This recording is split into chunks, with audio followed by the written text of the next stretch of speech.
تیل شته نور ور پټکلی دي دا بوتل یو راغست دا بوتل مې راغستی دا مازدیګر نه زه ولاړ یم او دا حکومت ته زموږ دا اپیل دی چې لکه دا څه لانجه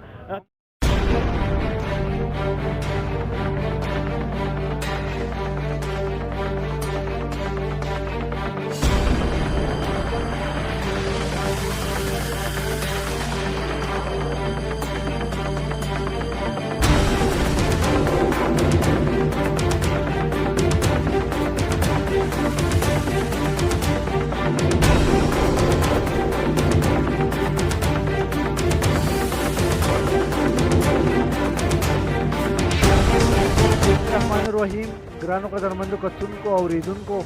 زه یم معاذ خان یوسفزی او تاسو ګورئ لایو نیوز سوات ټي وي کتونکو څرنګه چې موږ تاسو ته ویلو چې په سوات او خصوصا په مټه کې چې دی بیا یو ځل د پېټرولو بحران چې دی هغه شروع شوی دی دغه رنګې دا وخت موجود یم د سوات تحصیل مټې شیل پمپ کې کتونکو شیل پمپ کې چې دی 10,000 لیټر چې دی هغه تیل رسېدلی دي دلته چې دی د تیلو معاینې دپاره AIG عبدالقیوم صاحب هم معاینې له راغی او د دې پمپ د تیلو معاینه یې وکړه چې تاسو به چې دی ټول تیل چې دی هغه عوامو ته ورکوئ او تیل چې دی هغه به ځان ته نه پرېږدئ کتونکو دلته ډېر زیات خلک راغلی دی تیلو ته چا ټپکې راوړي دي چا څه راوړي دي چا بوتلې راوړي دي چا ګاډې راویستي دي ټول د تیلو په انتظار چې دي چې تیل به راځي او موږ به خپل ګاډې او دغه شان خپل ضرورت لپاره چې دی تیل به موږ اخلو کتونکو څنګه چې ما تاسو ته ووایي چې د اټک په شیل پمپ ته چې دي هغه تیل راغلی دي دغه مناظر تاسو لیدی شئ چې تیلو ته ډېر زیات رش دی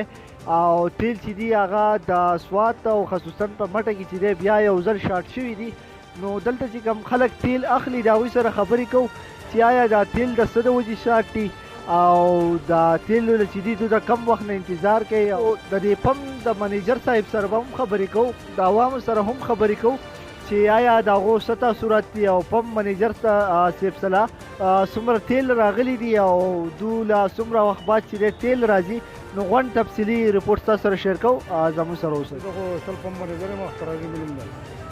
او نن موږ له 10,000 لیټر راغلي او دغه د اوس ډېر زیات رش دی نو یقین مې نه کېږي چې دا یو 2 ګنټې نور به تېرېږي او انشاءالله سبا به نور اخیستي دي یو 10,000 نور اخیستي دي سبا به 10,000 نور راځي که خیر او بس یو ورځ بعد راځي نو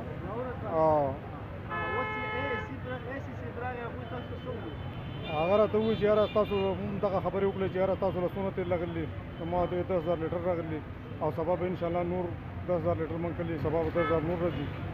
یاره صاحبه تیل خو ګران شوي دي 5.5 روپۍ لیټر ګران شوی دی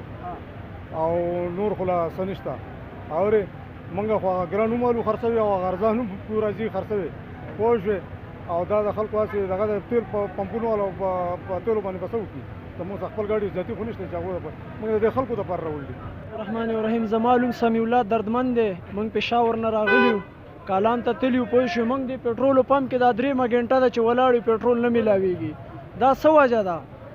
دلته موږ سره بیماران هم ګاډي کې دي پوه شو بیخي تنګ وا دی اورېدو زما نوم خو فاروق دی او موږ دا غنټه کېږي د پمپ کې ولاړ یو پوه شو پېټرول شارټ دي سی انجن نشته دی د دې د وجې دلته مټه کې رئیسار یو موږ خو ځو پېښور ته